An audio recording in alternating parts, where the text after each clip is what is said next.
Alright, here's another rare situation where we get to combine two challenges into one video. So on turn 1 we get the triple firefly level up into stork, and stork is still one of the best tier 2s, even though it's been toned down quite a bit. Now here on turn 2 I actually get 3 pigs, so in theory I could have leveled up again, sold the pig, and then brought in another tier 2. And actually we had a video about that not too long ago, and one of the tier 2s was stork in that as well. So I decided to do something else here, and the reason we have the pigs in the first place is because this pack was set up for griffin.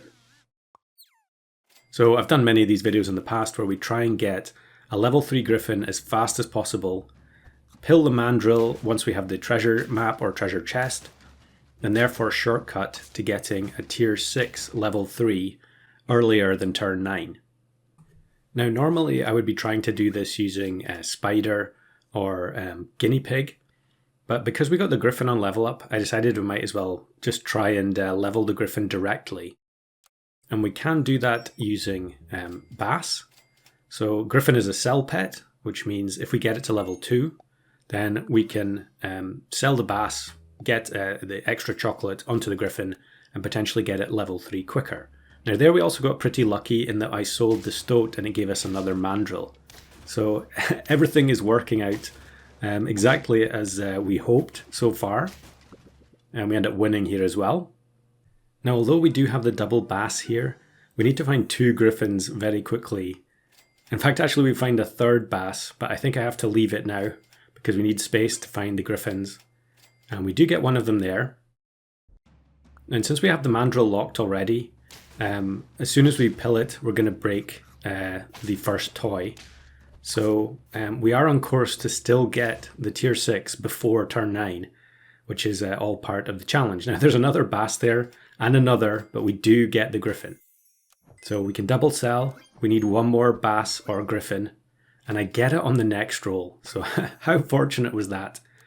Now we can immediately pill the mandrill and break the treasure map, and now in 2 turns time we're going to get a level 3 tier 6. And because we're on 3 hearts, we're guaranteed to actually get to see that unit, because it could end up being one that isn't going to make it too easy to win, as we face double dolphin with rice.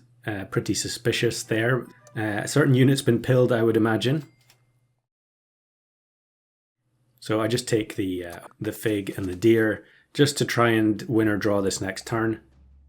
Unfortunately it's basilisk, which turns the hawk into a rock. But could we scrape a tie here? We could actually win. We win as a result of getting guinea fowl from the stork. So the tier 6 is going to be harpy eagle. And as usual when recording these griffin runs, I was cycling the tier 6s to try and keep mixing things up. So actually we had harpy eagle and lamprey as well. And I really wanted to do something using both of those units.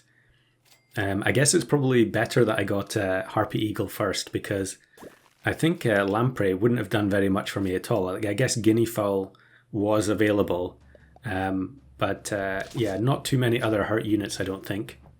So here we end up facing Rev GT. You can always tell it's Rev without looking at the name, because there's elk plus a level 3 tier 1.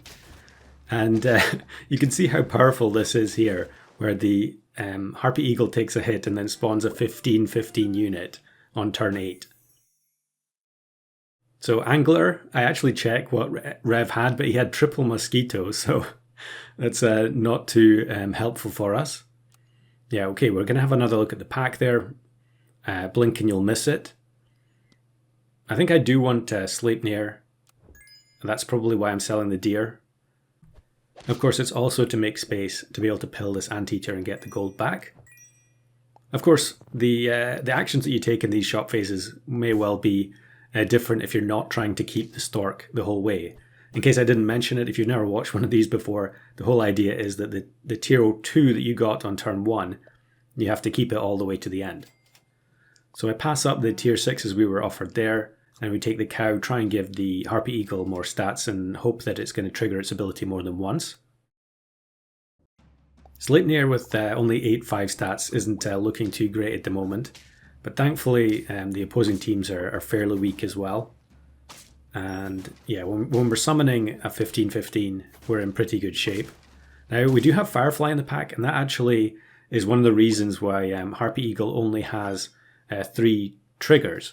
Originally, Sabertooth, which is the unit that had the Harpy Eagle's ability previously, had infinite triggers, but Firefly can actually trigger the ability by hurting the adjacent unit.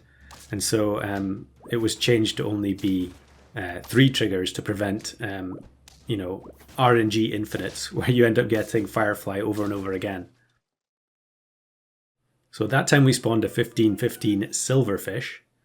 And here I should definitely take the mushroom on this stork, but I think I end up not taking it. Okay, I do take it. Yeah, that makes a lot of sense. I don't remember if the tier 5s in this pack were particularly strong, since we're specifically fishing for tier 6s. But definitely mushroom stork all day. And here's this person who I've faced many, many times over the last couple of weeks. I think they're trying to get the earliest possible 50-50 goats. I'll link Flame's video about that in the description. But even though they almost had a 50-50 unit there, one 50-50 by itself usually isn't going to be good enough on turn 11, especially if it doesn't have melon. So we take the pita bread on the Harpy Eagle, and then here I combine the cows. Maybe I could have just done a buy sell there since there was a cat in shop, but I guess I'm greeding for a potential level 2 cow. Level 3 fruit fly on this team. Don't see too many of them, even though I think it is a very strong unit. Actually, Rev made a video about that today, although I think it was members only. So maybe you'll have to look out for him using that in a video in the future. So we narrowly win there again. And am I going to keep this cat frozen? I feel like, I'm going to give up on it fairly soon. Yep, there we go. We get level 3 Sleipnir, and we're just going to feed it stats because each chicken leg we give it is going to be extra mana onto 3 separate units. We actually still have the level 1 hawk here with base stats, which is looking a bit out of place. Now this looks like an automatic loss, doesn't it? Sauropod almost 50-50, but the stork produces amalgamation, which buffs the attack on the other stork and the stingray. We also have the mana snipes, and the almost 50-50 sauropod goes bye-bye. So we do actually end up getting the level 2 cow in the end. That puts us on 9 trophies, and we level into this lamprey. So yeah, I could have maybe rolled a few times there to see if I got a waffle for the cow, but instead I'm going to take the lamprey since it was all part of the original plan, even though it is only base stats. Probably here I should have taken the celery and put it on the lamprey, but instead I put popcorn. I guess in theory that popcorn has a 1 in 10 chance of spawning another lamprey if it gets sniped. And this looks like a fairly strong team with the double Nyala whale tiger. They've also got mushroom eagle in the back, although it is only a level 1. And now we get the setup going with the lamprey. Every time it hits the Harpy Eagle, it spawns another 15-15 tier 1. And we do end up getting Firefly, but now the triggers are exhausted. So the lamprey is just going to keep hitting its teammate for no reason. In fact, the Harpy Eagle actually takes an extra hit from the Firefly as well. So pretty funny final battle. We didn't get the stork to level 3, but not to worry, it's a turn 1 tier 2 and a level 3 tier 6 on turn 8 in the same team.